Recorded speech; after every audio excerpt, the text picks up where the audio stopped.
première chose que je fais, d'abord, il faut que le sujet m'habite. Hein. C'est une sorte de maïeutique. Je me livre en fait à une sorte de maïeutique. C'est-à-dire que je porte le sujet en moi. Je dis, voilà, j'ai une idée, j'ai ce désir de film sur un sujet, un documentaire sur un sujet. Il m'habite. Hein. Goethe disait que les désirs sont l'expression et le pressentiment des possibilités en devenir qui sont en nous. Oui, j'ai eu quelques aides, quelques aides de, de l'État, de la région particulièrement, du CTIG pour accompagner la promotion. Pas la production, mais la promotion. Parce que moi, j'ai commencé mon film sans attendre d'avoir une aide quelconque. Hein. J'ai pris ma caméra et puis quand j'ai eu le projet, quand j'ai écrit le projet du film avec Bernard qui m'a demandé de faire ce film-là, j'ai dit ok, donne-moi le temps de réfléchir et d'écrire et puis de raconter ça comme je le voulais. Et donc quand je l'ai terminé, je dit bon allez maintenant on peut commencer. On fait quoi? Il m'a dit ah bon, tu es prêt là? J'ai dit oui, mes équipes sont prêtes, on peut commencer quand? Ah bon, tu es prêt là? Oui, j'ai dit oui, bien sûr. On a contacté les distilleries pour les inviter à participer à ce projet. Et c'est comme ça que nous sommes partis.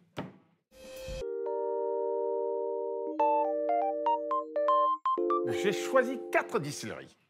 Parce que pour moi, elles sont les distilleries qui portent le mieux le projet éditorial que je voulais faire.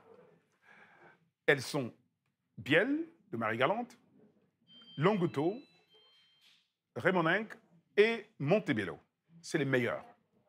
Les autres, vous pourrez leur demander pourquoi ils ne sont pas là. Et donc, on a commencé à tourner avec eux.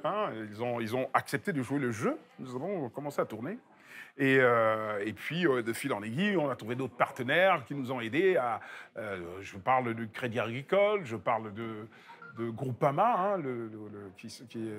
je parle de Cap Excellence, qui nous a vraiment aidés. Là, je reconnais qu'ils ont été efficaces là, pour nous permettre de faire la réalisation de ce film-là. Et puis, le CTIG et la région qui nous accompagnent juste pour la promotion des films. Voilà, pas dans la production. Voilà. Et puis, bien sûr, allez, j'allais oublier, le plus important, Canal+.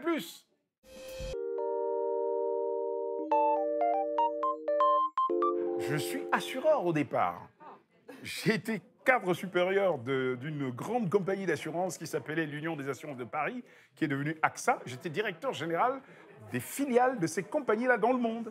Et puis, j'ai quitté le groupe, j'ai monté une société d'assurance, un cabinet de courtage d'assurance, qui travaillait sur la Guadeloupe, Martinique, Guyane, et Saint-Barth et Saint-Martin, tout ça. Et bon, j'ai pris ma retraite, et des amis à ETV m'ont dit ouais, tu pourrais présenter une émission, parce que j'avais organisé une association, j'avais créé une association pour lutter contre la violence. Et je faisais le tour de la Guadeloupe à pied. Je suis ce père de famille qui a fait le tour de la Guadeloupe à pied, avec des gens derrière moi en 2014-2015. C'était moi qui faisais, voilà. Et à partir de là, ils ont dit, mais il faudrait que tu continues cette action par la télévision, par une émission à la télévision. J'ai dit, mais j'ai jamais fait de télé. Ils m'ont dit, non, tu sauras faire. Voilà, j'ai commencé donc à faire de la télévision, à présenter cette émission Radio-Télescopie.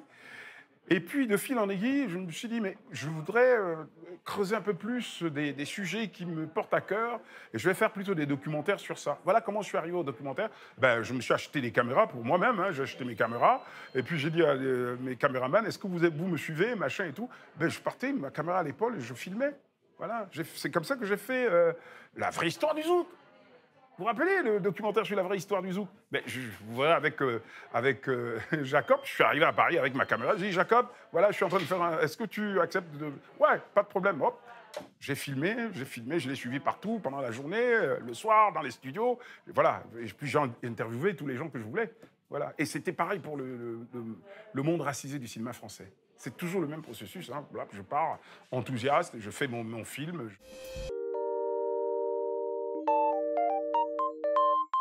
1 an et 3 mois, 15 mois en général, sur le processus de création, d'écriture. Et quand j'ai une idée, j'écris très vite. J'ai une facilité d'écriture, ça au moins.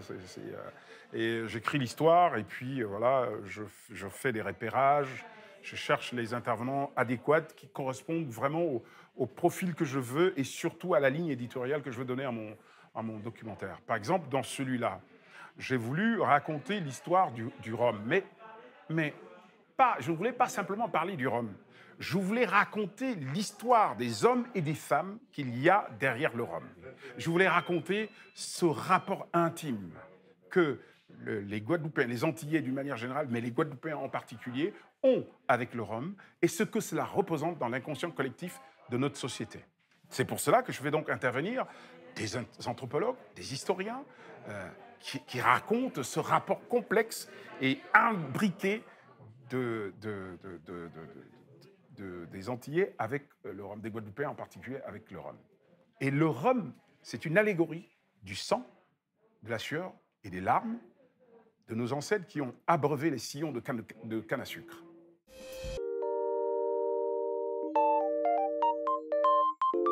Alors, je vais vous dire, le jour où on m'a décerné ce prix à Cannes, j'étais d'ailleurs le premier surpris, parce que moi, je partais comme ça en freelance. Hein, je n'avais aucune idée préconçue que je pourrais être primé dans un festival. Surtout que mon sujet est un sujet assez lourd. Hein, sur la représentation des Noirs dans le cinéma français, c'est un sujet qui était vraiment à l'ordre, qui est d'actualité, hein, parce que, vous savez, je dis toujours que le cinéma,